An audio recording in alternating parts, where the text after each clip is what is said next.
Ohio a few months prior to his suicide, but that's not true. About right? half of the other investigation that I've seen says that it was purchased in Texas between 1966 and 1976 from a gun store that doesn't exist anymore. Yeah. And their records were destroyed. Yeah, Seagoville, Texas. Yeah.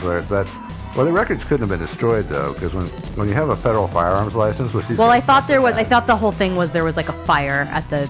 I mean, I don't know. Oh, okay, because otherwise, when you close your business down and you give up your federal firearms license, you got to send all your books to the BATF. Right, which would make sense. Yeah. But was that the same process at that time? Let's say that this place disappeared in the late 70s. Would that process have been in place necessarily? The process was in place after the 1968 Gun Control Act. Okay. So it would have probably been then. Okay. Yeah. Well, but maybe not. If he bought it in 66, it could have been before they were really keeping records. Yeah, I thought he bought it more. He had bought it more recently. I don't really know. Again, I'm 50-50 on this because half the reporting I see says a couple months before, and the other half says I don't know. There's a big window there. I have a question. And I think I know what the answer is going to be. Okay. Where did Renner get the information that it was purchased within months prior to the suicide? Is that not provided?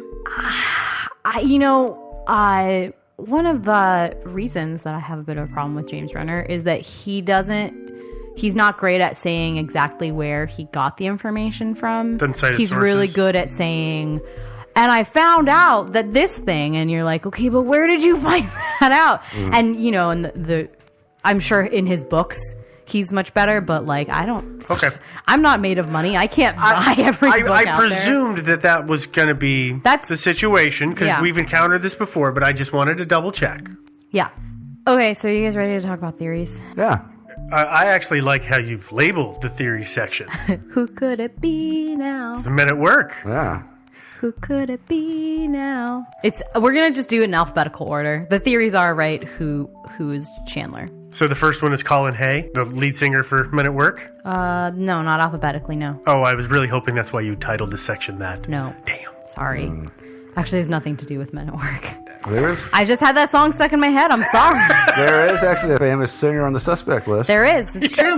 Yeah, just wait. You're right. You're right. Okay. So the first, we have pictures in our script, so sorry. And there are pictures all over the internet You'll of see these them. Comparisons. Yeah. But I just thought it'd be nice while we're sitting here talking for us to have them. So the first one is Stephen Craig Campbell. And I'm just going to go ahead and preface this whole thing by saying that literally almost every single one of these could be an episode in and of themselves. On this individual. On each individual suspect. So we're going to try and really keep it short. Okay. But I can't make any promises because they're all really, really fascinating. Yeah, because the first one, wow! In 1983, specifically for attempted first-degree murder and making a bomb. He has a few known aliases. One is Fred Campbell and the other Stephen Murphy. Yep, we got a Jonah, Steve. I like it. What about Fred? I don't know. I can be Fred, I guess. Okay. So anyway. What's up next, Fred? Well, so Campbell decided that he did not like his ex-wife's new boyfriend. Nobody ever does. He was jealous. So he decided to make a bomb and put it in a toolbox. Oh, was it toolbox or a lunchbox? It was a toolbox and put it on the porch. Totally logical. Thinking that, the husband would be like, oh, tools, and, open it, and that would blow him up. Because every man is attracted to a box of Craftsman. Well, listen, I don't think that Campbell's, the most sound thinker. Let's be fair. Anyway, long story short, his ex-wife finds it instead, but she's suspicious of it and pokes it with a broom, and it explodes. It takes off the entire back end of the house and her hand, but she lives. So it almost ended up killing her instead. Campbell was arrested and admitted to the whole thing and posted bail and promptly skipped it. Smart thing. And has never been seen again. Yeah. Except for maybe once he might have been arrested under one of his other identities and posted bail and skipped it again, or escaped or something. He was a pretty strong suspect as the Unabomber as well for a while. So here's some interesting things about Campbell. He was an electrical and chemical engineer. He was born in California, where Chandler spent, quote unquote, spent some time. Supposedly spent some time.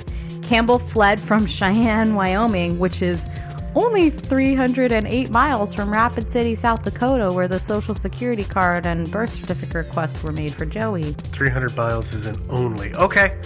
Listen. Okay. Reported sightings of Campbell happened in the Virgin Islands, and Chandler might have had a Cuban wife, and the Virgin Islands and Cuba are like kind of close, right? Yeah.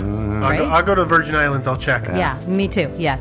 And some people say that Campbell was kind of just a crazy person anyway and had multiple social security numbers and birth certificates of other people for years prior to... He had a go bag that was stuffed full of identities. Yeah. So if you want to be on the run, that's a great idea. But he had started doing that even prepping. Before, obviously, in the 70s, in the early 70s. So that's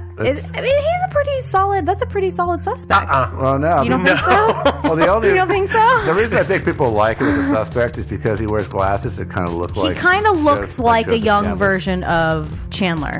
I mean, he does. You have to admit, the mugshot and the ID picture look vaguely similar. And I know a lot of that is because of the glasses, but they do look vaguely similar to me. The jawline but is let's totally just wrong. talk about some of the problems, right? Yeah. Campbell was 6 foot or maybe even 6'2", and Chandler was 5'7", maybe 5'8" on a good day. People say, well, he There's shrunk. problem. He shrunk because he was getting older. No. Campbell had curly hair. Chandler did not, although, again, we don't really know that for sure because they're... I'm sorry, I had long hair once. Yeah. Well, I mean, but it was backwards. The thing is that, like, Campbell had curly hair and Chandler had straight hair, quote unquote, but he also was wearing a wig. The fact that he was probably wearing a wig. We don't know for sure. But he's probably. But also, perms were a thing, so Campbell could have had a perm. The timeline doesn't really match very well. Campbell didn't really become a fugitive until like 10 years after Chandler surfaced. Their eye color is not the same. And Campbell was born in 48, which means that he would be 10 years younger than Joey would. And if anything, people thought that Chandler was older than... He said he was. Than he said he was, not younger. So it would be very impressive if you happened to be 10 years younger than you were claiming, and people kept thinking, no, that's too young for you. Living hard. Yeah, like really hard. I mean, I like the theory because I think they look kind of similar. And to address the jawline issue, apparently Campbell had a rich uncle that might have paid for some minor plastic surgery, quote unquote. That wouldn't be minor surgery, though. Yeah, that would be huge. So I don't know. I'm gonna point this out right now, and I'm gonna say this. I'm just gonna apply this to every candidate that we have. Is that if you look at Chandler's nose and you look at the nostrils, he's kind of got an upturned nose because you see his nostrils when he's looking straight ahead. Yeah. And nobody else does that. So it's almost kind of the pixie nose. Because he's looking straight ahead, but his schnoz is pointing up. Nobody else seems to have that nose. Stop showing me your nostrils, Devin. Well, I mean, can you see them when you hold your head? But he's looking relatively straight ahead. He doesn't look like he's tipped back. So that's why I have a problem with it. Fair. Yeah, that is true. But yeah, I would say that he is not a good suspect. Okay. Oh no, yeah, the age thing is right off the bat. And the disappearing in 1983. Okay. The eye color, yeah. All right. Who else could it be? Well, it could be D.B. Cooper. Yeah, I like this one. Dan Cooper. Yeah. There's no resemblance. And again, the only thing we have to compare to is a composite sketch of Dan Cooper, right? We don't have any actual photos of Dan Cooper. Mm-hmm. Cooper hijacked a plane in 1971. You did? Yeah. Yeah. You know that, right? Oh yeah, I think I heard something about that. You just gave me a fright that I and that you're wrong. No, yeah, you're right. Hijacked 727. Yeah. Yeah. I mean, Chandler was probably on the lam from something, but I don't think he was Cooper. Do you think? I don't think he was Cooper. No. Well, he would have been the wrong age. Of course, again, people said he looked older, but Cooper was supposedly in his mid-40s. People guessed. Yeah, I looked at a lot of that stuff, and I kept trying to find how old people thought Cooper was, and it was almost impossible. Yeah, people were saying 40, 45, around in there. Yeah. Yeah. But, So he would have been too old. Yeah, but I think that Cooper had a different personality. He was chatty and friendly with the stewardesses, and also he drank and smoked. Of course, if it was Cooper, maybe he'd go out, one on the wagon eventually at some point. Mm-hmm. kind of hard for me to picture D.B. Cooper just like being a hermit, though. Yeah. You know.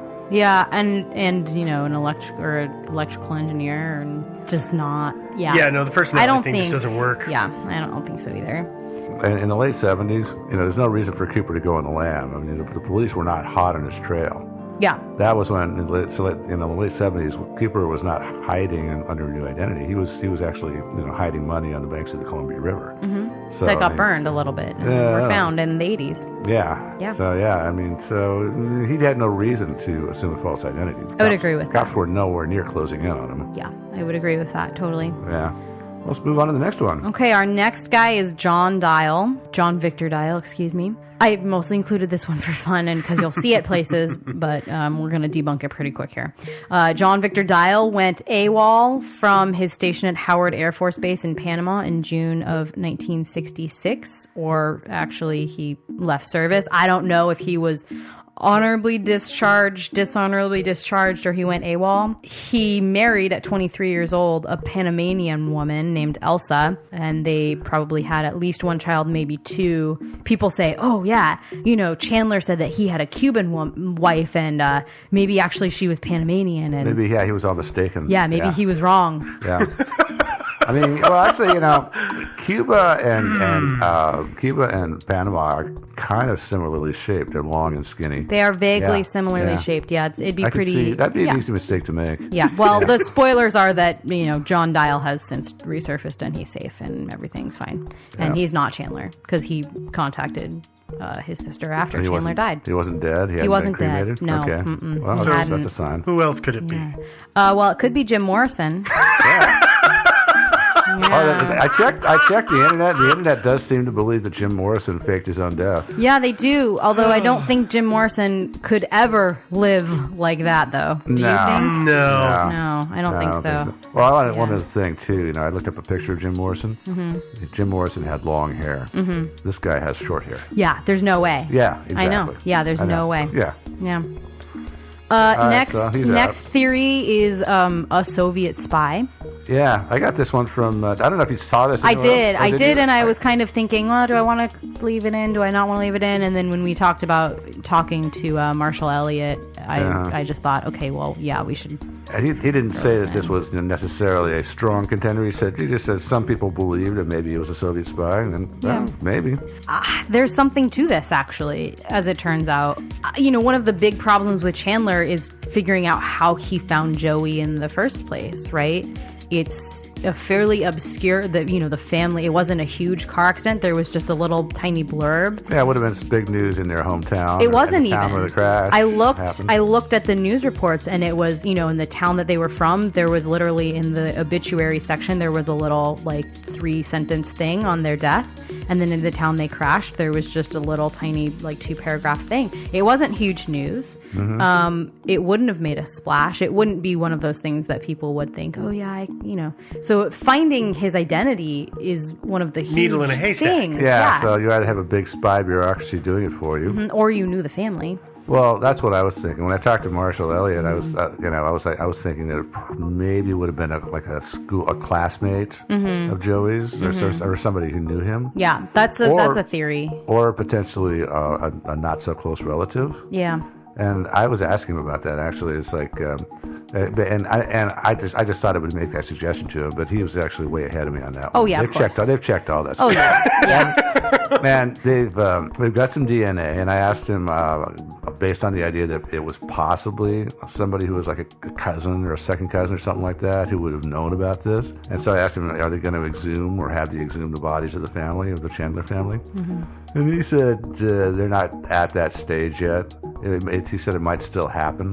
Yeah. But it's kind of the parents. Yeah, and exhuming the parents, and just to see if it was maybe if there were any close markers. I would question how much usable DNA there would be at that point. Yeah. Well, there is that. I don't know, but he said that it's a possibility that it might happen eventually, but it's kind of a last ditch sort of thing because obviously digging up bodies is not your first go-to thing. No, it's really frowned upon. Yeah, it kind of is. So, but, I mean, that could happen. In this case, actually could get solved. Yeah, if it turns out it was a relative. So, but we're talking actually about Soviet spies right now, not family members. I'm totally off the rails there. Yeah, that's okay. So, I mean, the fingerprints are a pretty big indicator that this could be a thing.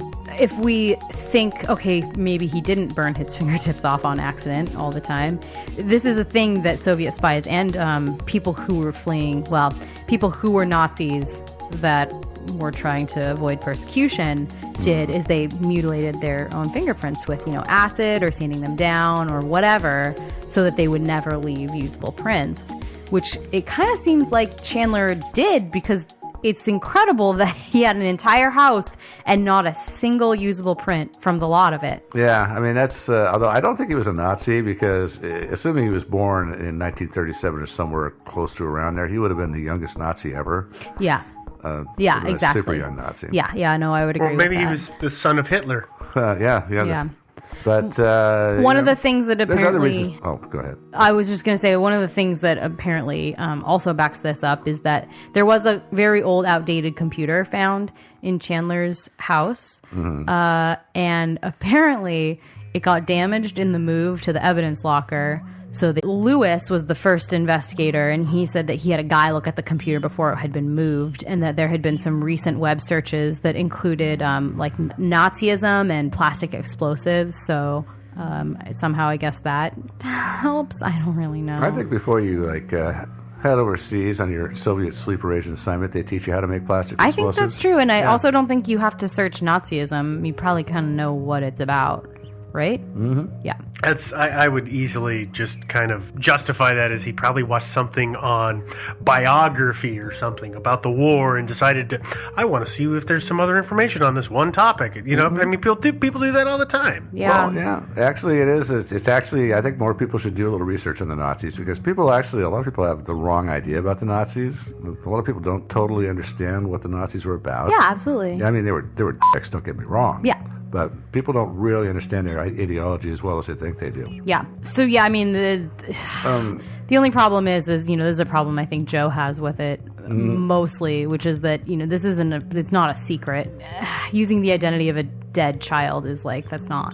I mean, it's been around. The first place I ever heard about this was Day of the Jackal by Frederick Forsyth. Mm-hmm. And then, this guy gets it, and I guess this is how it's done. The internet believes that this guy went out to a graveyard and just walked around until he found a dead family. Mm-hmm. The law enforcement does not believe that. That's why they believe that there was some sort of connection, not necessarily family or close friends, but because walking around a graveyard, it's that'd be a long, tedious process. Yeah, it would. And that's banking on the fact that they're all going to be buried together in a single plot. Well, it's banking on that. It's also banking on the fact that John Smith isn't a black guy. There's all kinds of factors there. I mean, and so it's a lot easier to just go through newspaper articles rather than walk around. Walk around cemeteries. Absolutely, that's true. Yeah, and I guess apparently Chandler did once tell Mike. That he had something he wanted to tell him. Mark, I'm sorry. That he had something he wanted to tell him someday, but I don't know what. It was that he was the Zodiac killer. It could have been that. Spoilers! Or I remember it's sleeper agent. Ted Cruz, one of the two. Yeah. Or maybe he wanted to tell him about the vacuum cleaner incident. Yeah, maybe. It's possible. About that. Yeah. Next up, I do want to say about the web searches, though, is that if he was a perv, then why didn't he have stuff like kinky vacuum tricks and stuff like that? He was using incognito. I don't know. Oh, maybe. Yeah. Next up is Gene Isaac Stees, Professor Gene Isaac Stees. Professor Stees was incarcerated at a state prison in Columbus, Ohio. Because he was a gem. He was convicted of beating his estranged wife and unborn child to death. Nice. He admitted it and was sentenced in 1963, and he was a model inmate. He eventually became a clerk there even, and one of the added benefits of him being a clerk there is that instead of wearing the, all striped pajamas, he got to wear khakis and look like a normal human being. And also, the clerk's office was literally right next to the door out that wasn't apparently left very locked all the time. Attended at least? Yeah, attended at least. So 7 years and 4 days after his initial incarceration on February 18th, 1970, Stees just walked out that door. Smooth. Yeah. I recently read a book about the Alcatraz prison break back in the 60s. Mm-hmm. It was not nearly as easy for those guys. No, it was not. No. Yeah. Well, I mean, people say he's one of those guys too. Yeah, there are people who Not say to that. sideline this theory, but that's one of the things that also Yeah. gets brought up. Yeah. I have a suspicion those guys all drowned. Yeah, I would guess that as well. This was pretty well planned, I think, because Steez wasn't reported missing to the police for like 3 days after because of protocol. Is that what it is? Huh? What does that mean? That's what they say. Well, Or do you have an inside man? no, the prison did a head count every day, but they didn't do a head count until the evening, and Steez walked away in the morning. And so he wasn't counted missing until that night. And then for whatever reason, the police or the prison guards just decided that the police probably didn't need to know about that for a couple days. I don't know. Maybe they thought they had just misplaced him or something. Yeah. I'm not really sure. Anyway, obviously, by the time the police found out, the trail was totally cold and they had nothing to go on. So he's actually never been found, Steez.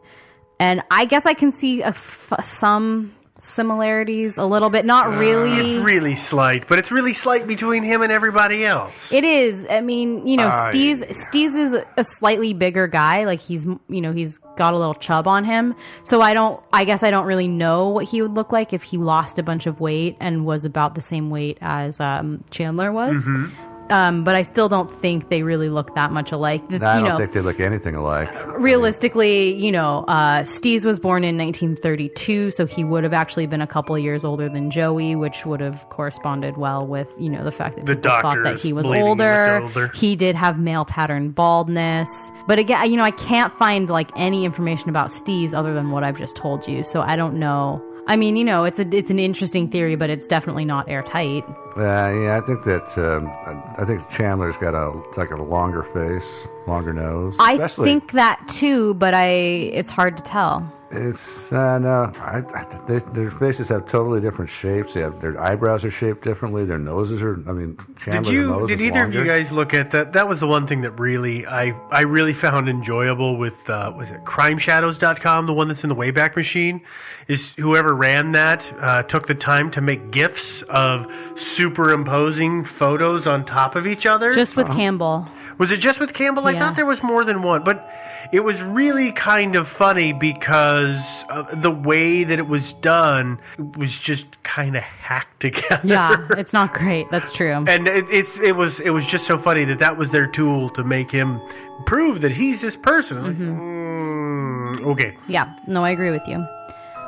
Next, Chandler could be the Zodiac Killer. Lots of people could be the Zodiac Killer. This is not an episode on the Zodiac Killer. This is not an episode on the Zodiac Killer. So let's talk about the Zodiac Killer. So let's talk about the Zodiac Killer. Yeah, we will talk about it someday. Maybe, Zodiac and Chandler were in California, if Chandler was indeed in California, around the same time. The Zodiac Killer just loves Jack the Ripper, and Joseph Chandler was the name of the head inspector in the Ripper case. Mm-hmm. From 1979 to 1982, 8 lovers in Ohio were killed in a similar fashion to the Zodiac, which is, like just when we can really confirm that Chandler was in Ohio. And then he gave it up for 20 years and then killed himself? Yeah, right? I mean, that's my biggest thing is one of the things about the Zodiac Killer is that he definitely had much more control over his compulsion than many serial killers. But when we get down to it, he was a serial killer. And I don't think that he would have been able to not kill anybody for, God, how many years is that? It's like 20 years, almost exactly. Well, actually, if I was going to be a serial killer, you know what I would do? I would just change my MO all the time. Well, that's what Zodiac we've did. had this conversation. But that's what the Zodiac did. That's why he was never really caught. He changed his MO.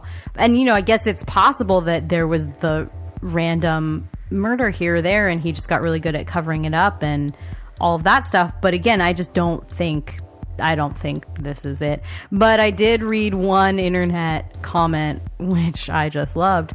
And it was that this person said that she saw the Zodiac Killer when she was 6. Right. And that when she saw the mugshot of Chandler, or not the mugshot, the ID picture of Chandler, she immediately knew it was the same man.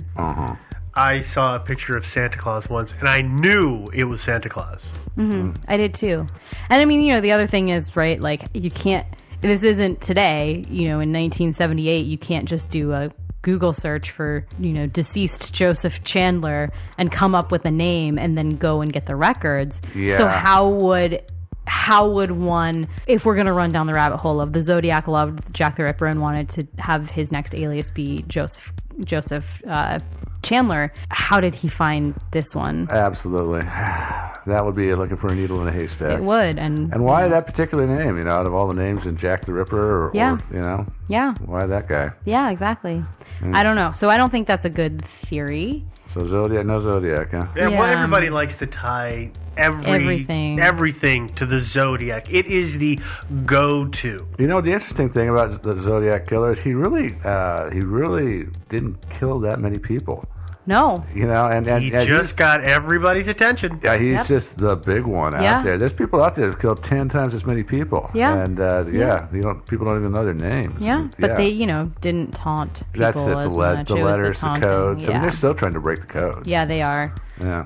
I guess there's one last theory, and that's just some random person avoiding, I don't know, child support or bills, or literally insert anything here. Well, there's that guy that just recently, there's that article, they found him in Europe, I think it was, and he'd been missing for 6 years. Yeah. He's from the States. 6 years, yeah. Doesn't matter. There was a typo on the original headline, and it said he was missing for 6 years. Oh, 6 years. I love it. I didn't see that one, but yeah, he was gone for 6 years. His family didn't know where he was, and then they find him, and he's like, "Oh yeah, no, I'm fine. No, I don't want to talk to you people. No," and he just he won't have any contact with his family. I mean, some people. Well, that's what John Dial was doing. I mean, he just didn't want to have contact with the family, and then one day, finally, I think it got to the point where he said, "Oh my God, you guys, I'm not okay. Fine, I'm alive. Yes, I'm alive. Fine." Yeah, people have fallings out with family all the time and say, "You know what? You're a bunch of jerks. I'm never talking to you again," and move and never talk to him again. Yeah, although you don't necessarily need to steal someone's identity to do that. Yeah, you can just move especially away. in the 70s. No, right? I'm not going to days, disagree with that at all, but it's people do weird stuff to really, really take it as far as they could. And he was an oddball. So he may have said, he seemed to have a very methodical side to him. So he may have said, to do this, I have to do this, and I have to do that. And so he went ahead and he did all those things, even though he probably could have just moved to another state and never given them his phone number. Yeah, it would have been really easy for him to do that. Yeah. I told you guys, though, I went ahead and checked the FBI vault. Yeah, you did. For this name, the Joseph, what's his middle name again? Newton. Thank you. Joseph Newton Chandler. Nothing comes up on Joseph Newton Chandler III, but I found some interesting results for Joseph Newton Chandler, some of which make sense, some of which make absolutely no sense, like the Black Panthers. But there was the Dillinger Gang from the 30s, which the time frame doesn't work on that. There was the Bremer kidnapping, which was a gangster kidnapping, which was in the late 30s, I believe. But that kind of brought the feds down on them, and they took the entire gang out. There's another guy by the name of Ralph Rowe. He comes up in it, but again, he's another gangster from the 30s who's killed. But the one that actually was really interesting to me is that the name came up in documents about Jonestown. Jonestown, the drinking the Flavor Aid happened in late 78. Yeah. So it's possible that he was an early defector, or he survived the whole thing and just went, I never want to be found by these people again. Yeah. Actually a member? Did he actually? Was the problem is that I didn't think to check the vault until today, and it was in one of those PDFs that's 100 and some odd pages long, and it's all photocopied and not easily readable. Right. So I looked at it, and so I just started skimming through the results, but I couldn't find exactly where it was. But I just noticed that, and it was like, well, that's actually it's one of those big things that people may never want to be associated with, so they just up and leave because of it. Yeah, except for the... it's the same name. Yeah. That's the problem with it. Yeah. That's the problem. I guess the other thing that would be interesting is if he was connected to, the Dillinger or like any of the mob stuff. The fact that he went dressed, the one time he ever went to a dress-up party, he went dressed as a gangster, is kind of interesting. Yeah. Well, I mean, I don't think the time frame really necessarily lines up, but no. And I looked up a bunch. of stuff unless about he the was like a mob. kid, maybe he was like a 10-year-old kid who saw something, and it was witness protection, and it just was so long-standing that the marshals didn't even have any. Maybe. I don't think so. I'm just speculating. I obviously, looked up but- stuff about because there's speculation on the internet that he was a gangster who was on the run, not I don't necessarily think in witness so. protection, but just on the run. But it's just so impossible to find who disappeared because guys in the mob disappeared all the time. Yeah, I don't think it's And good. I put it in the same stand as I do with the Zodiac.